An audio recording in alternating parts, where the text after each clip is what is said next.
LGBTQ+ story, and it was one of the most requested things over on the text line. We gotta unpack this massive mess with Nick Merckx, Call of Duty, TimTheTatman, and at this point, there's really no shortage of names that have gotten involved. Right, so for those of you who don't know, Nick Merckx is a massively popular streamer, with Nick being by far the most watched Call of Duty Warzone streamer in the world. I mean, so big, in fact, he's got his own skin. TimTheTatman, also very big in the space, also has his own skin. And this whole controversy started last week with a situation we actually covered, which also got one of our shows last week suppressed. Because with that, you had an esports commentator, Chris Puckett, sharing footage of a fight that broke out at a school board meeting in Glendale, California. Or with that, reportedly all happening just because the schools wanted to honor Pride Month. With Chris writing, Americans are in a sad place right now. Let people love who they love and live your own life. With Nick then responding by saying they should leave little children alone. That's the real issue. While you saw a fair share of people supporting Nick there, he also faced tons of backlash for that comment. With people saying that tweet, that was homophobic, it was bigoted, it plays right into the dangerous narrative that gay people are somehow preying on or pose a threat to children. You then had Nick responding to the controversy on stream, there standing by his tweet. I didn't mean to upset anybody. I know that I did. I'm not apologizing about the tweets. I don't feel like it's wrong.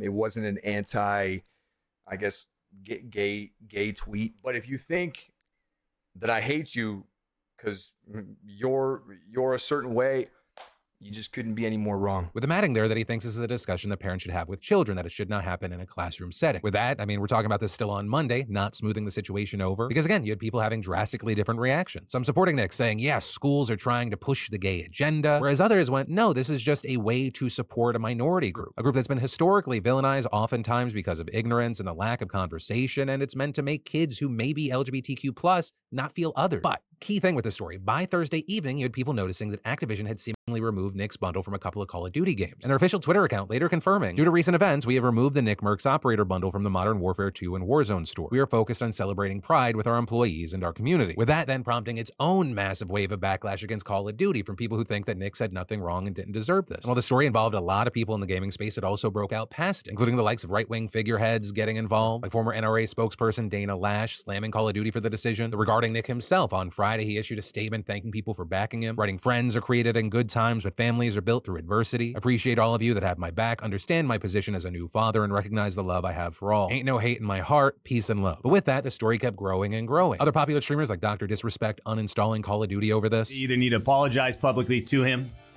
or reinstate his bundle in order for me to consider playing Call of Duty again. Though Dr. Disrespect's comments caused their own conversation because some thought that he stands to benefit from making this controversy even bigger. And that's because he's developing his own game that'll likely be competition with Call of Duty, which I can't deny that there is an incentive for him, though I do say, this is once again just my personal opinion, he probably would have had this stance anyway. Or because there were a number of people in the space that kind of had this mindset. Like on Saturday, we talked about TimTheTatman. He put out a statement saying, Nick has been my friend for years. We went in getting our COD operators together. It feels wrong for me to have mine and him no longer have his. In support of my friend, please remove the TimTheTatman bundle Call of Duty, with Activision later giving a statement and saying they honored his request and took the skin down. And so this whole situation has caused a massive divide online. You have people like Streamer Trainwreck siding with Nick, accusing Call of Duty of virtue signaling for clout and claiming what they are doing here with this situation only sends people further down the rabbit hole and divides by putting people into an angry state void of logic and understanding. But then on the other side of this, you have people, it's less about supporting Call of Duty, but more talking about the public reaction, especially considering the original context of the tweet and the comment. Because again, and it feels like a lot of this has been lost in the online discourse, this whole situation stems from, and the thing that was being commented on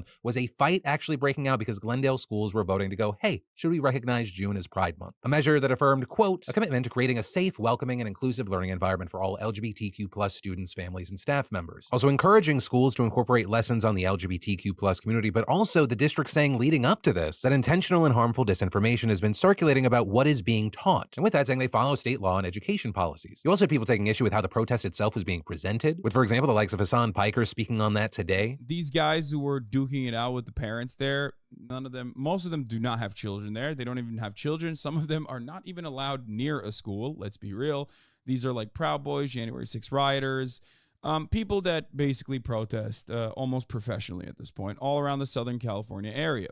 Now, I'm sure Nick didn't know that. Many people don't know that. You have to be someone as brain broken as myself to know the details of this sort of thing. And so that's why, among other things, you had people saying, dude literally cheered on violence against an LGBT+ rally by insinuating heinous shit about us. And now tens of thousands of people are all backing his fucked up rhetoric and promoting more violence. And people only uninstalling COD after Nick Merckx gets taken out of the store, not after Activision was found to discriminate against their female workers, is so telling. But hey, that's a story as it stands now. We're probably going to see further developments. But yeah, I'll leave it on two notes. One, what are your thoughts on this story? But also, also, 2, I want to wish all you LGBTQ plus beautiful bastards a happy Pride. I know this year's gotta be hard. I mean, I say I know, I don't know what that's like in here, but know while there is hate out there and plenty of ignorance, a lot of people love your faces. And then, a lot Fucking guy, bro. He busted out the goddamn tank top for the Pride Month mention. You know what I mean? I see what you're doing, Philip.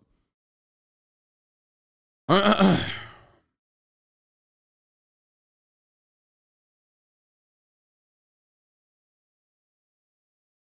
crazy.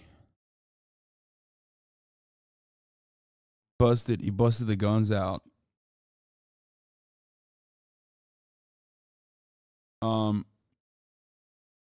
You the same amount of sun he's getting?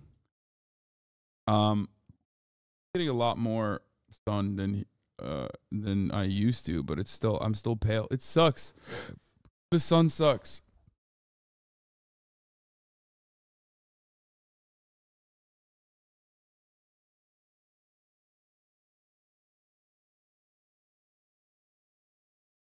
Would you ever have Phil on the stream?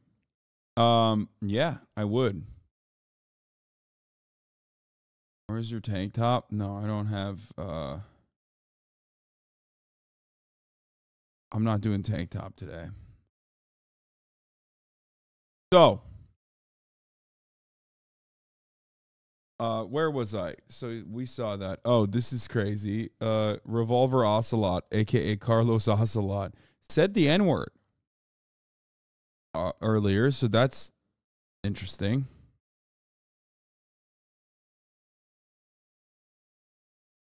So that's cool, I guess. I mean, that's what we're doing now.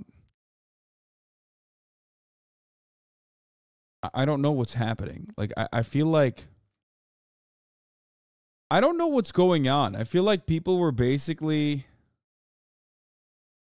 like I feel as though people went from like, man, this 2020 woke shit was like too much. Like people are it feels like people are saying things